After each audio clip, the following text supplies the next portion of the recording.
Alright, so hello, welcome back to another walkthrough of Assassin's Creed 3 Remastered. If you have not seen the previous videos that I would recommend you watch if you're watching this one. Link below will be the Ezio collection, the Lineage and Embers video reactions, along with any DLCs from the Ezio collection, obviously future reference, other Assassin's Creed games I have yet to do, and obviously the DLC from this one and the Liberation. Link below will be a similar game to the Assassin's Creed saga like Thief and other type of Ubisoft games like eventually Prince of Persia. Any other type of Ubisoft game will be linked below.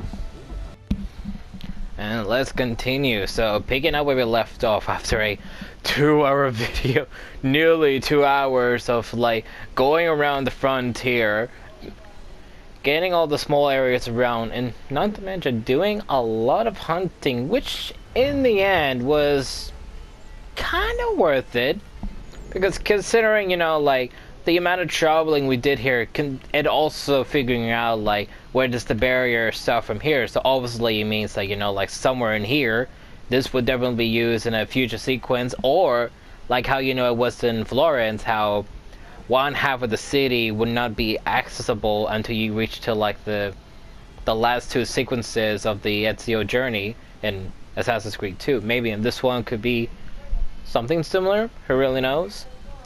And obviously, you know, traveled around, found too many feathers, but did a lot of hunting, found out where the bears are, found out where beavers, bobcats, and so forth, took control of another fort.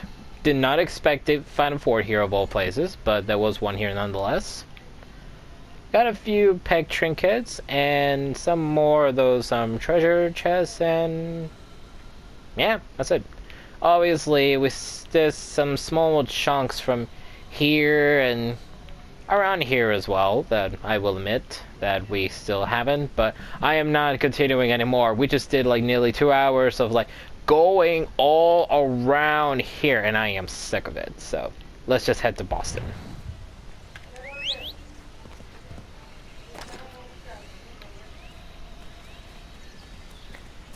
And actually, you know, I should have actually done like research on the tail thing you get from the frontierman, because on the last frontier thing we did, there was one where you meet the headless horseman, and only at the distance, like in the hill, you hear the evil laugh, you see the pumpkin and everything, and then after that, it's gone. Just like that. And I'm wondering, like, what? Is that it from the Headless Horseman? No, I was actually curious, like, can we investigate to this? Because, you know, how about the Frontier story? We heard about this from the first one, which was the local Indians attacking the hunters that got killed by the wolves. And then it was something about the other one was about a Sasquatch, which is just pretty much a man, and then the fourth one, which became the Headless Horseman, which there was a legit Headless Horseman with the pumpkin and everything, and he just classified as a man wearing a costume. To me, that's a bit messed up. Wow, even got some more frontier missions here. Oh yeah, they're actually all around here too. It's a bit odd. Ooh, even a homestead mission here. How many more homesteads are we getting? I'm assuming, you know, it will tell us like how many we got into, you know, like no more. So we'll probably see. Because I'm actually curious about this one. Why not? Oh, there's another chest here too.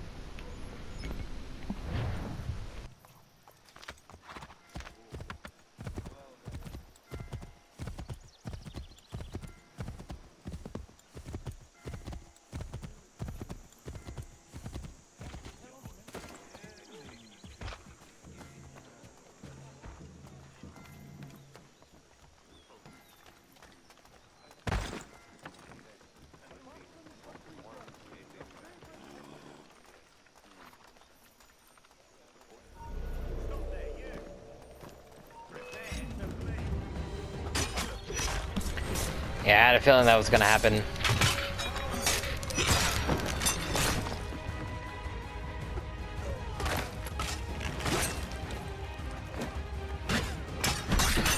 But because I couldn't see in the mini map how far the red line went, so that's why I just went ahead to walk.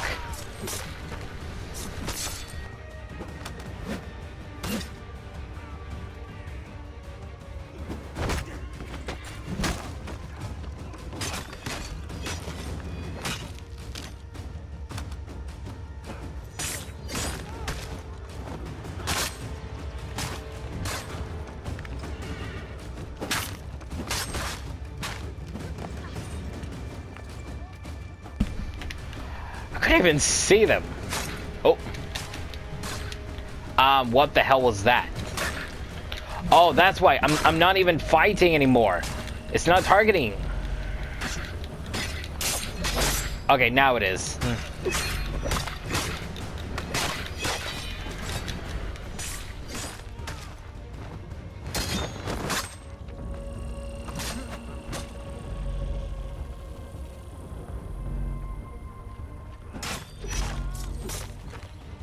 Oh, great. Now that one decides to join in.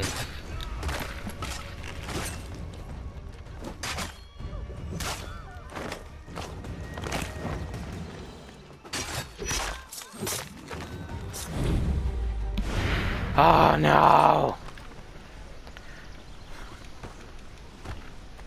Oh, run away, run away, run away.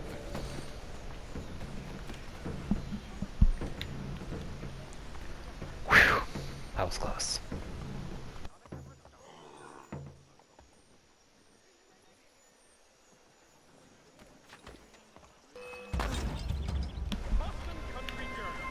Ah, great, now this guy.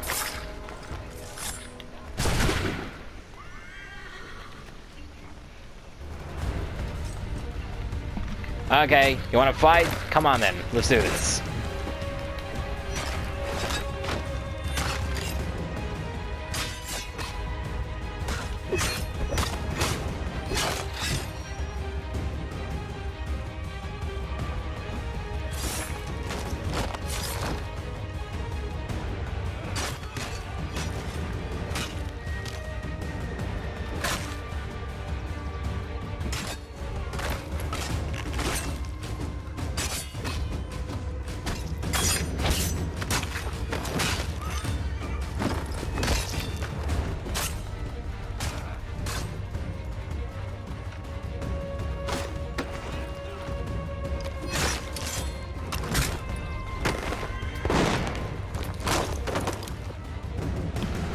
Oh, that happened. Oh.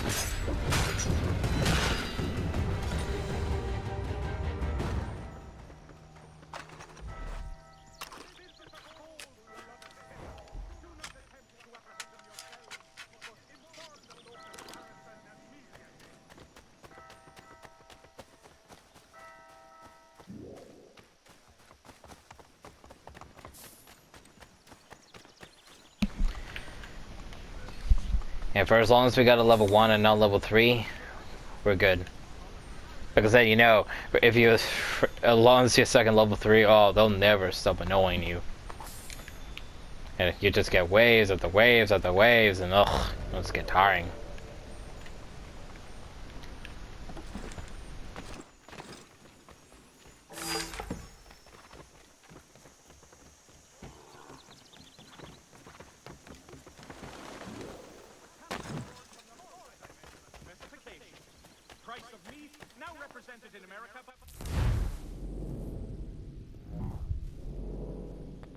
Let's do something for these guys too. All these are 1 stars, so yeah. Literally just do all of them. Oh, he's a rank 2 now, that's good.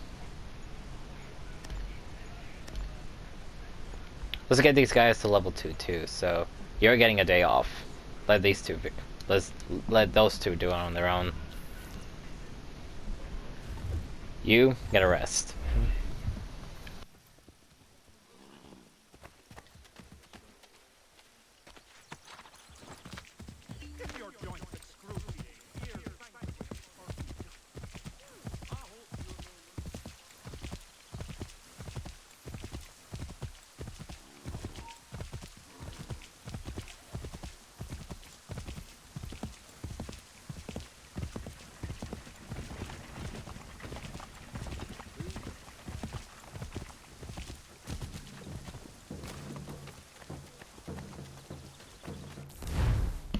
Now for the frontier, which is right here.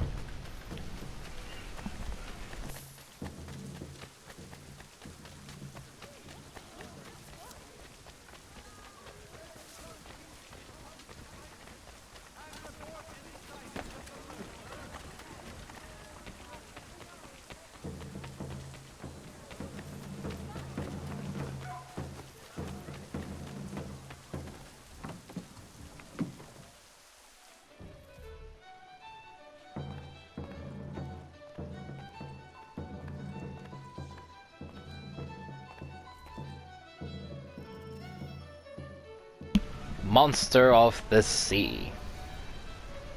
I'm not one for sailing, but I know it's out there. Some call it a kraken, others just a sea monster. They say it's 50 feet long if it's an inch, and it rolls ships for sport. You won't find me on the high seas searching for the beast. That's a guarantee I can give you. But it's a riddle that needs solving.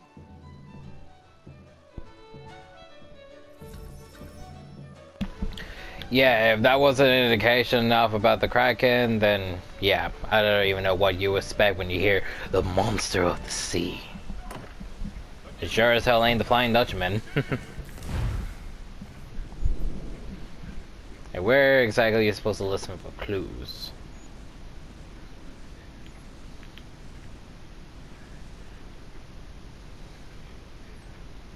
I'm assuming around there.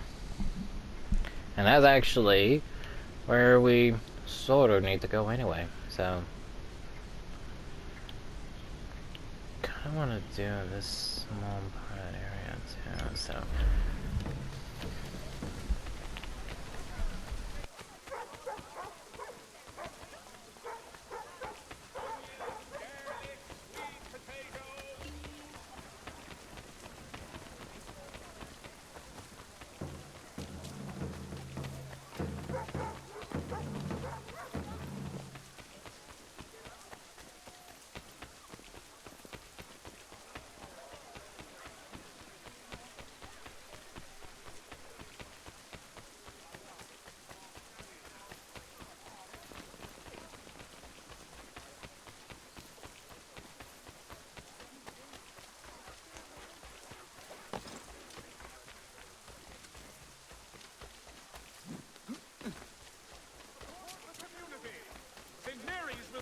Funds to repair storm damage to the steeple.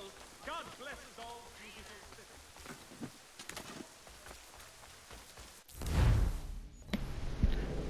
alright, here we are.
The Boston Country Journal. The world.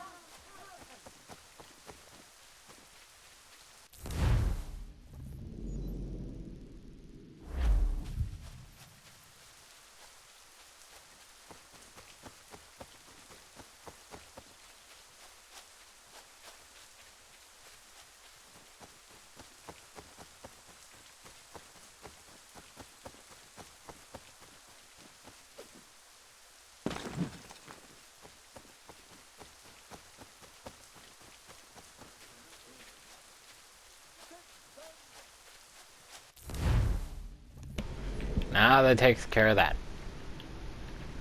And now where we need to travel is around here. The first part of the frontier thing.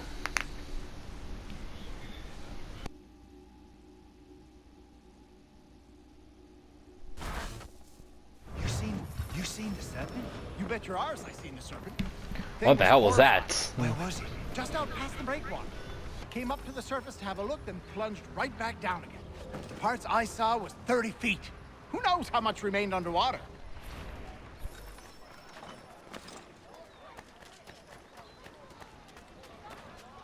Well, you know, even in today's, like, story of, like, the Kraken, giant jellyfish and all of them, people consider them to be real.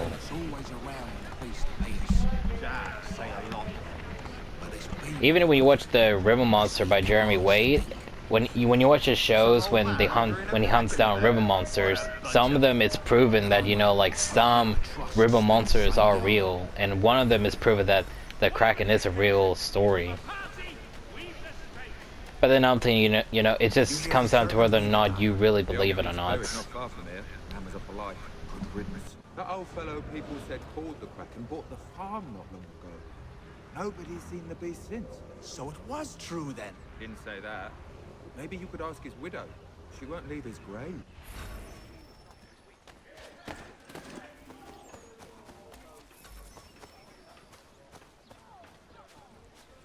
You come to pay your respects. You're the first. He didn't have many friends. People just didn't understand. He was a good trader, good husband. I never wanted for anything.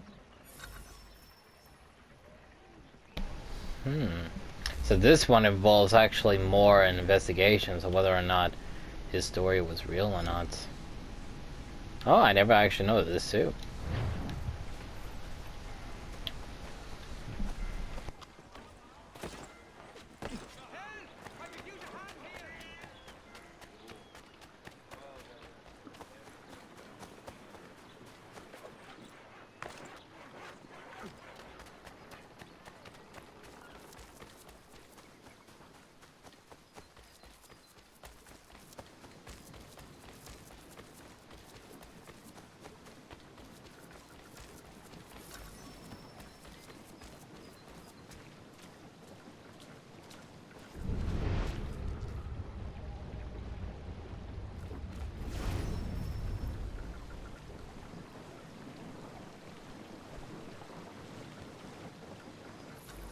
And this one's a made-up story.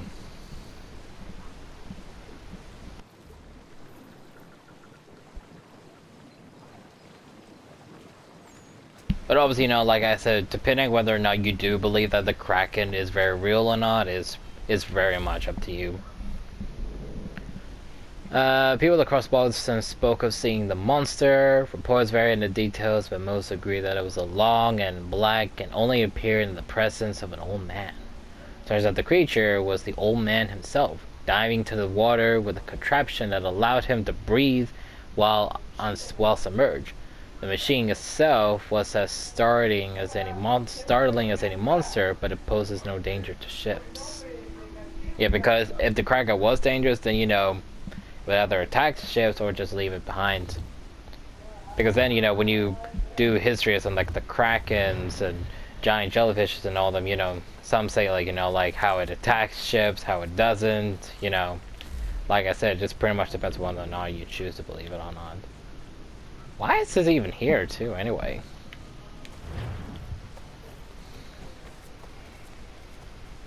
Excuse me, I need to borrow your horse for a minute.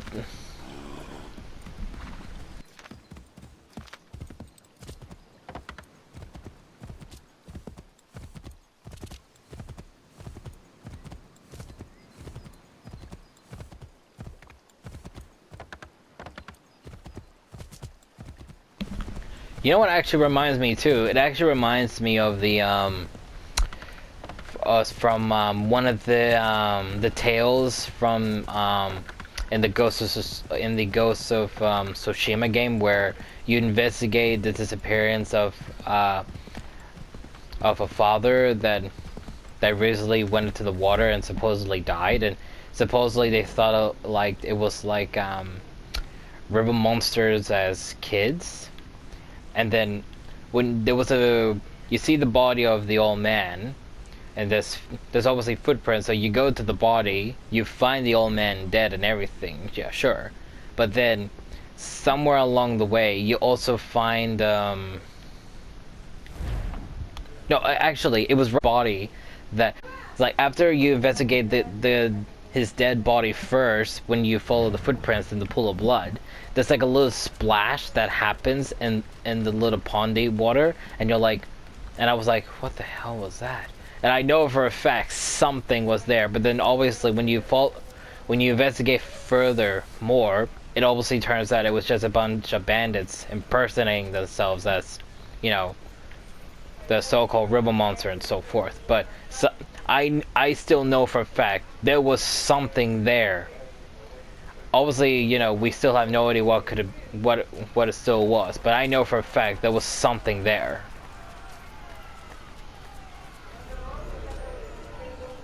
I just wish that, you know, they did like a part 2 or something to investigate that even further. I wish.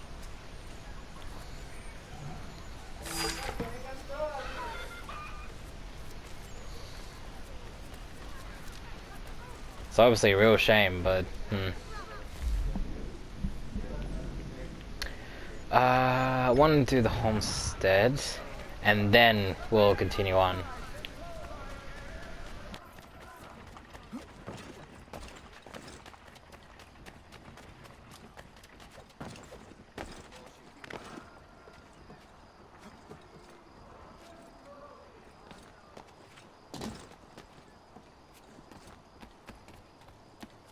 A little help, s'il vous plaît. Ha! Go back to where you came from. A little. Someone asked for assistance?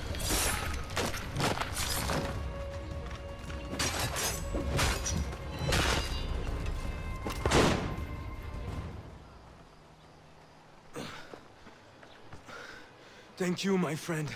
They had a little too much beer and didn't like the sound of my voice. I was only talking to that girl. Your accent is unfamiliar. Where are you from? North of here, Province de Quebec. And what brings you to Boston? I am a miner by trade, but it's hard to Like the find chef. work. People don't listen to me because of my accent. It might be our meeting was fate. I hail from a village just a few miles north of here. There are the beginnings of a mine. I do not know what is in there, but you might find what you are looking for within. I'll come have a look. If there is something good, maybe we'll talk, eh?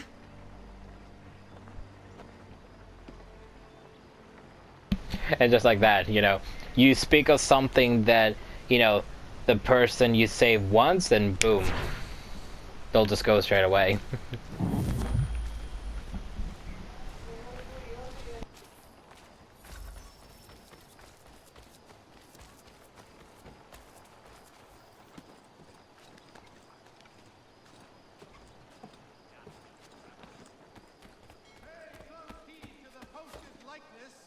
And report any sightings of the murderer.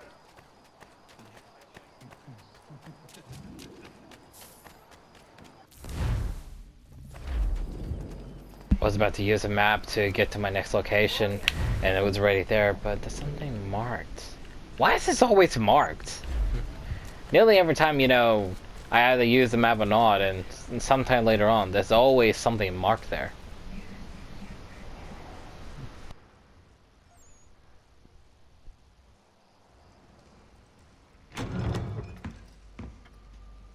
Ah, Connor! What a relief! You came! Allow me to introduce you to William Dawes and Robert Newman. Your letter said John Pitcairn was here. Aye. He's readying an assault on Lexington, where Adams and Hancock have taken shelter. After that, he will march on Concord, hoping to destroy our weapons and supplies. You must help us. Only tell me where to find him, and I will put a stop to this. He has dozens, if not hundreds, of soldiers at his command. You cannot hope to match him by yourself. But fear not, for you will not have to. We have an entire army of our own, merely awaiting the order to take up arms. Then you must call upon them. Indeed. You and I will cross the Charles River and rouse the boys. William, I need you to take the overland route and do the same. Robert, I need you up in Christchurch. Light the signal. 2 lanterns, our enemy comes by sea. No time for dawdling, my friend. We have lives to save. Come on.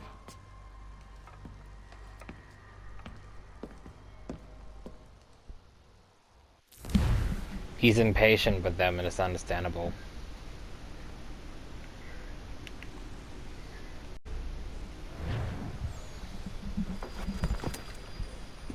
The Frontier, 1775. I've only left a single horse. We'll have to ride together. You take the reins, I'll navigate. Quickly, Connor, get on the horse.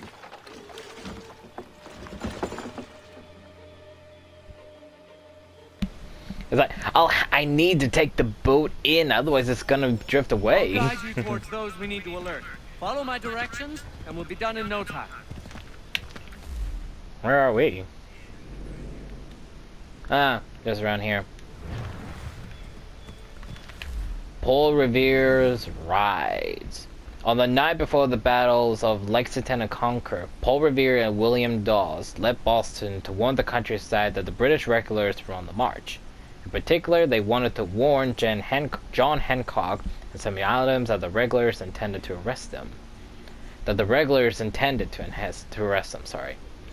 Revere led Boston by boat across the Charles River, taking the road across the Charleston Peninsula.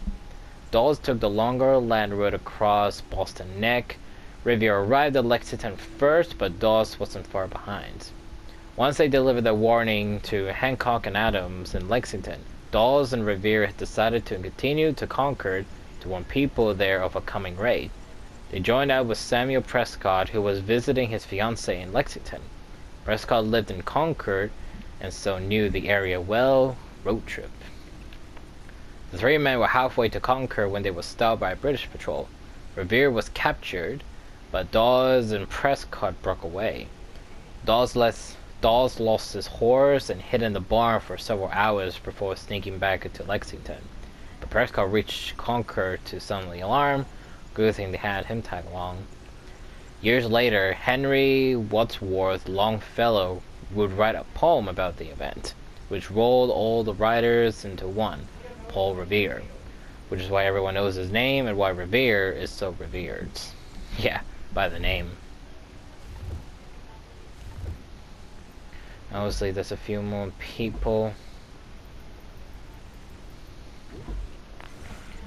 Robert Newman was the sexton of Christ Church, known today as the Old North Church, and a personal friend of Paul Revere's.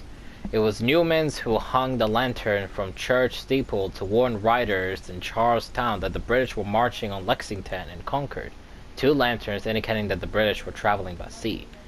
And because it's a pet peeve of mine, you may have heard that Newman put up lanterns to warn Revere about the British approach. It's one of those historical details everyone seems to get wrong. Revere already knew about the raid, and in fact had been the one to pass the knowledge on to Newman. The lanterns were meant as a warning to look out in Charlestown, a backup in case Revere was caught before he managed to leave town. Please learn this so you can impress girls of all states as I do. Maybe I'm just overwhelmed if they can really call again.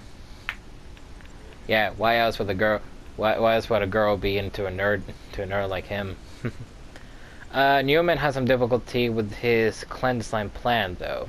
His family home was serving as a boarding house, and several British officers were staying there. Newman managed to elude them by saying he was tired, going to bed, and giving out a side window, like something out of a cartoon. His friend John Pulling helped him get the lanterns to the top of the tower, while a third man guarded the church door. Newman was later questioned about his actions last night, possibly because a 20-something announcing he's going to bed early is inherently suspicious, but he talked his way out of arrest and fled Boston. When Newman returned to the city, he went back to his old job as church sexton. There's evidence he took money to show tourists around the church crypt, including displaying the body of John Pitcairn, which have something to do with the Newman being replaced by a new sexton in 88.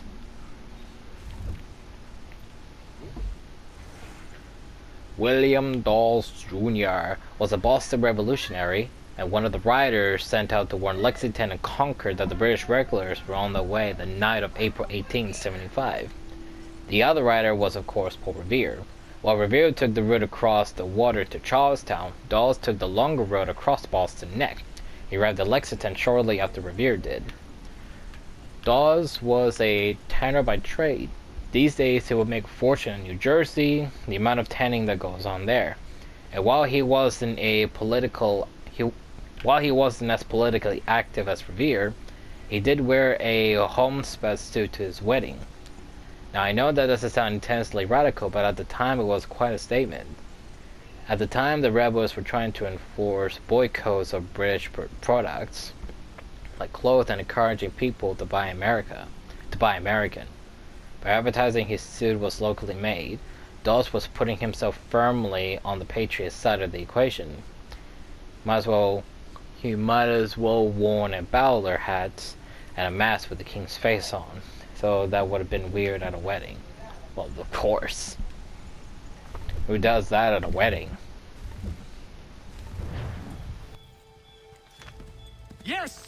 This is it! This is the way!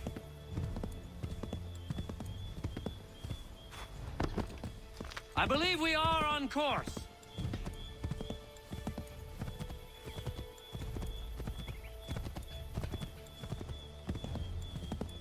Yes, this is exactly where we need to be.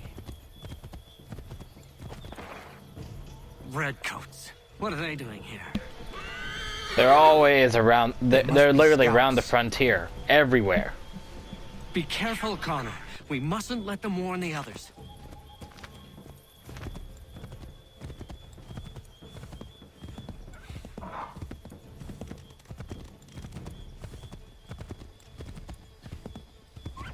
Go left up here.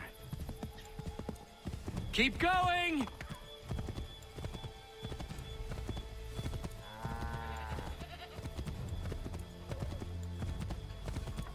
We should dismount for this. It'll be quicker and quieter.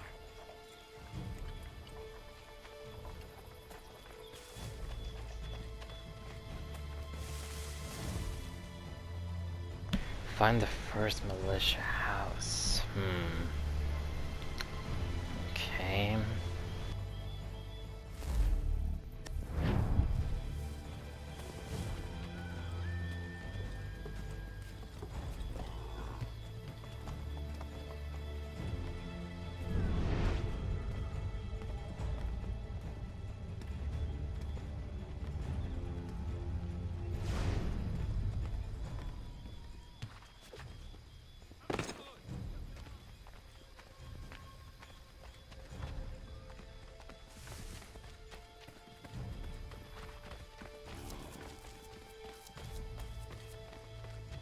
This is it! You have got the right place!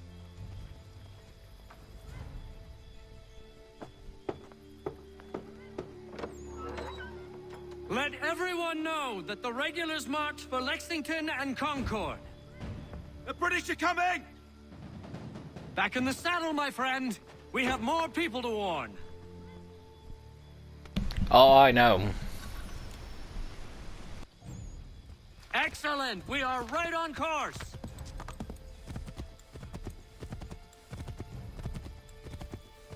Yes! This is it! This is the way!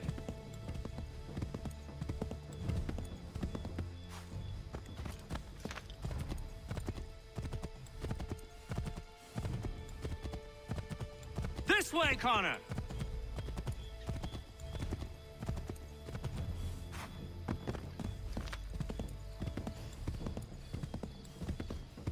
Left!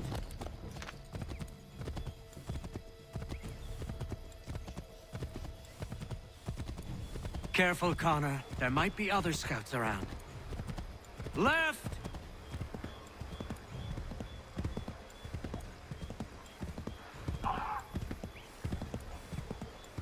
This way, Connor!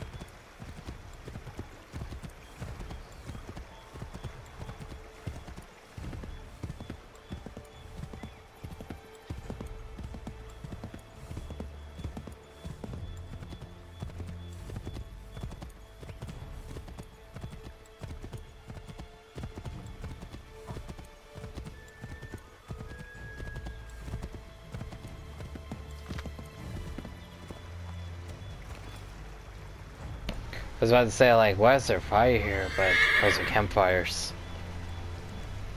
Wouldn't surprise me if we ran into more trouble. Stay alert. We are. They're right there. Turn right! Oh, this is where we need to go anyway.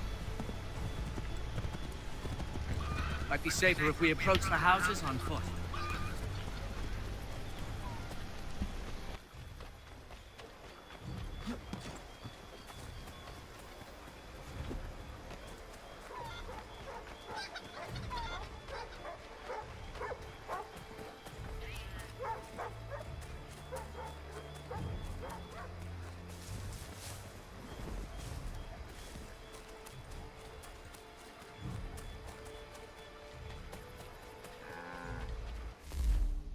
Are we even in the right area? Oh wait, there's one up there. Be on the lookout for redcoats.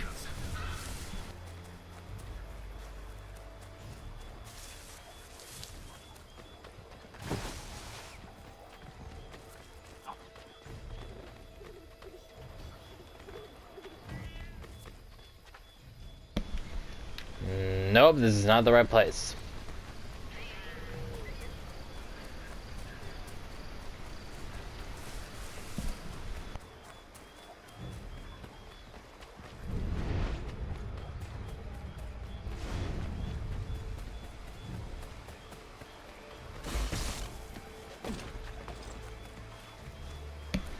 Okay, it's not that one then. Even though that was a hunting society house, you know, what were the chances it could have been that one? This is it. Ah, here we go. You have got the right place. Did you hear that? Could be redcoats.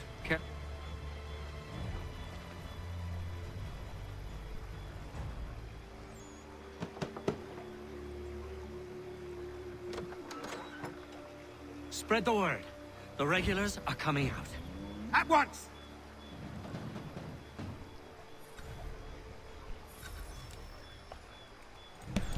More to go.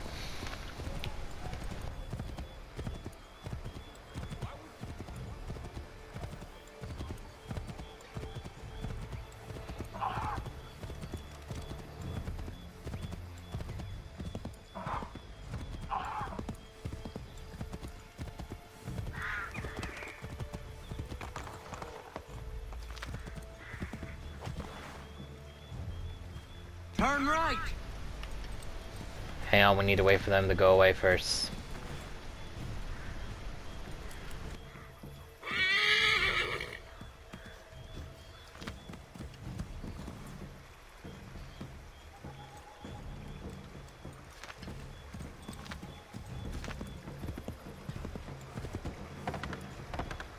Might be safer if we approach the houses on foot.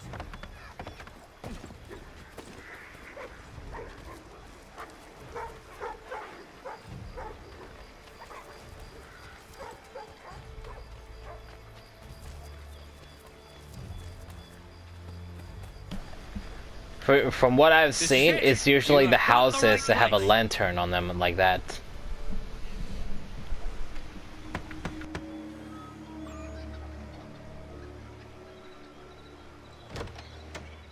The regulars are coming.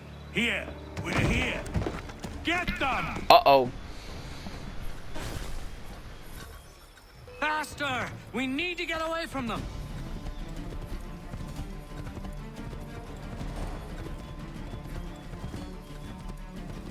We've got to shake those redcoats! Oh, we got shot. If you insist on fighting them, Connor, ensure you win. We got hit. What do you want from me?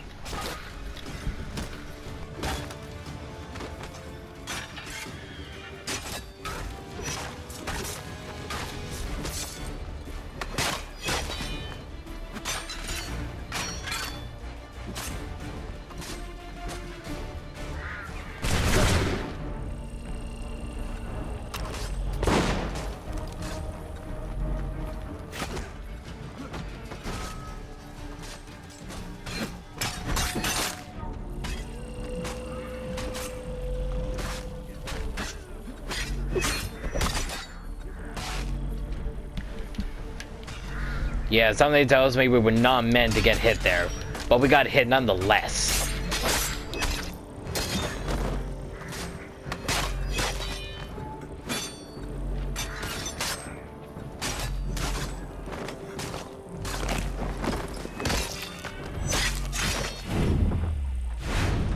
That was much too close for comfort.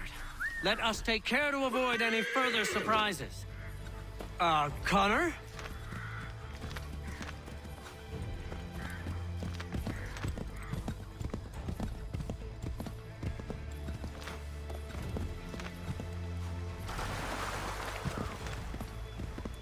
Keep going!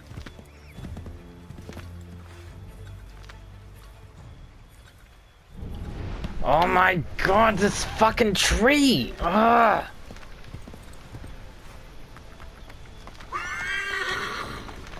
Wrong way, Connor! I am stuck here. What do you want from me?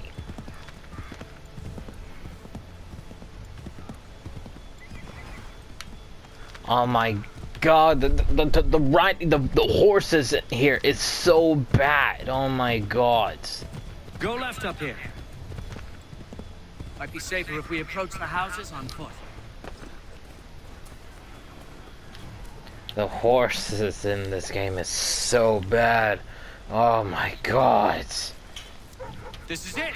You have got the right place!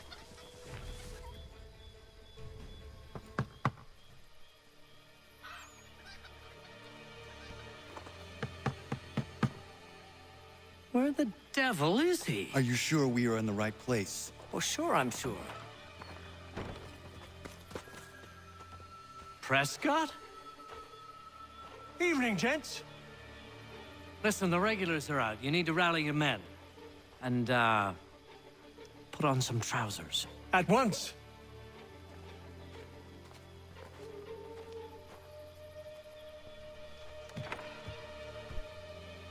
Yeah, after seeing that, you're like, yeah, I don't want to know what he was doing.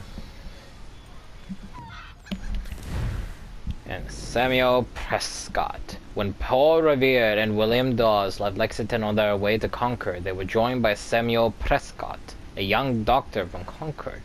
Prescott was a member of the Sons of Liberty, a natural choice for an anti-British nighttime ride. Prescott was in Lexington the night to visit his fiancée. I assume that's who we saw run off. He was intending to return home late, having coincidence for Revere and Dawes. Prescott knew the area well, so when the three men were stopped by British troops, it was Prescott who managed to elude his pursuers and reach Concord to sound the alarm. Here's the strange thing.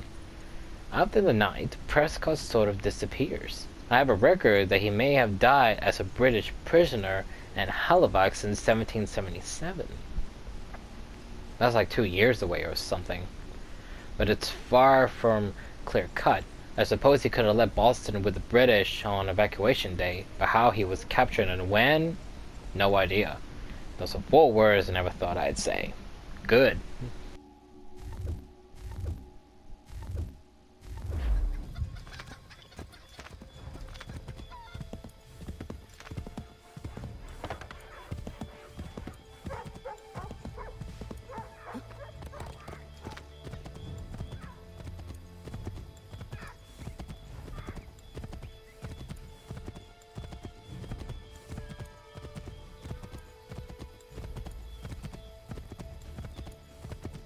Welcome to Lexington, Connor. Now let's find Hancock and Adams. No sign of Dawes. I hope he's all right.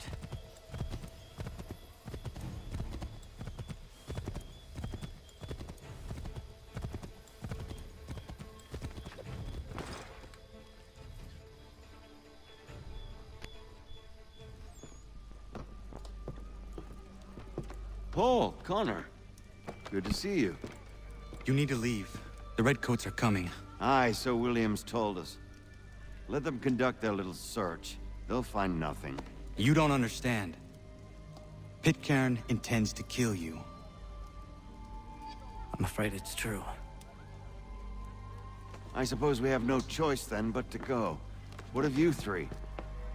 Dawes and I will continue on to Concord. Connor, it's best you stay here and help our man John Parker hold the town. It'll give us time to spread the word.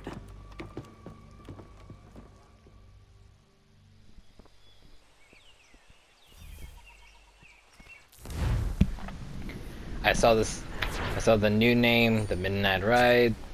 John Hancock.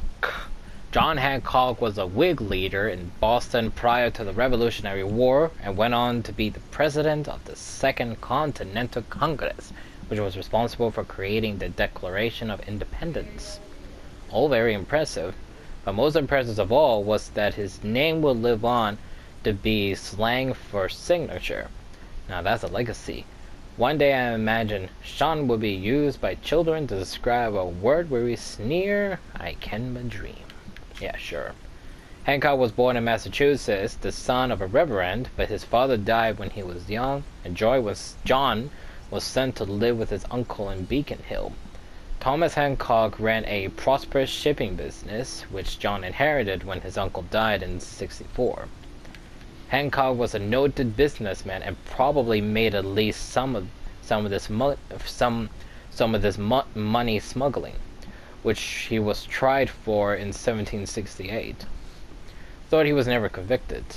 He joined the Patriot because after the Stamp Acts were imposed in '64, he went on to be one of the instigators of the Tea Party. In fact, after the revolution began, he was such a well-known rebel that when the Boston governor offered clemency to anyone who would lay down their arms, Hancock was specifically left out of the deal. Hancock, probably best known for signing the Declaration of Independence, his signature was the first on the document, possibly because of that, and possibly because Hancock was known for being extravagant. His name is signed with a flourish written larger than any of the others. So now in America, your signature is something referred to as your John Hancock. I need to explain why to some people that sounds a little bit dirty. Yeah. But I will. It sounds like a penis reference. Oh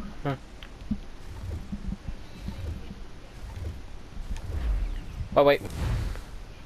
Is that another reference?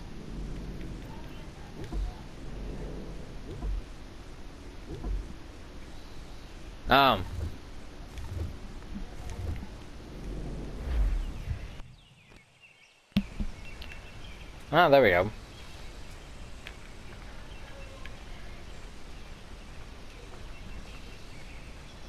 Is it me, or does it look like a dust storm is coming or something?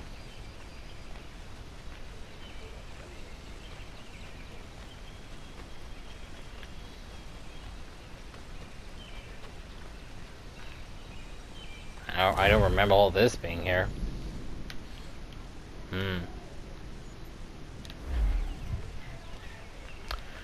I just want to say that because our previous video was literally 2 hours, and considering what we just did here, I think it's fair to say after yesterday's video, I will stop here, considering how short this would be, but I really don't care. We'll continue this again tomorrow, and as always, leave a like and comment.